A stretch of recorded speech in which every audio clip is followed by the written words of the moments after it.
This video is based on the 12 principles of animation as described by Frank Thomas and Ollie Johnston. Alright, the last principle of animation is called appeal. Basically, characters that you animate should be somewhat pleasing to look at.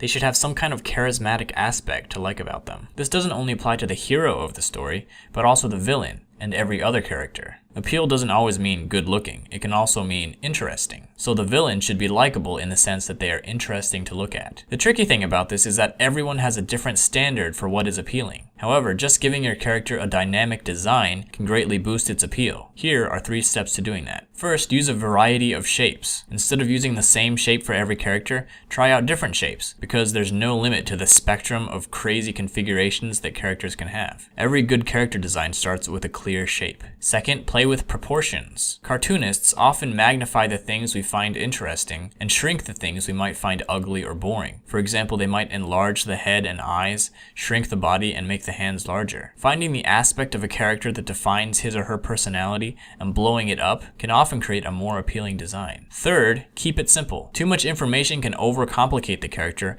and also make it harder and more restraining to animate. This is the difference between drawing for illustration and drawing for animation. With animated characters, you have to pick and choose what details to keep because you're going to be drawing those details hundreds of times. So let's give some characters an appeal makeover. This king has a generic shape and not much personality. Let's make him more like an egg. Now his appeal comes from looking proud, powerful, and petite. This robot mercenary has too many details to see any personality. Let's pick a few details and emphasize them, remove the rest, and change his shape. Now he has a mysterious appeal to him. This fisherman looks pretty average. Let's adjust his proportions to emphasize his lankiness and make that his point of appeal. So that's all I've got for appeal, and that brings us to the end of our 12-part series. So I thank you for watching it. I had a lot of fun making it, and I actually learned a lot about animation too. I do plan to continue making these videos, and next I will be covering walk and run cycles. So thanks for watching, and I'll see you in the next video.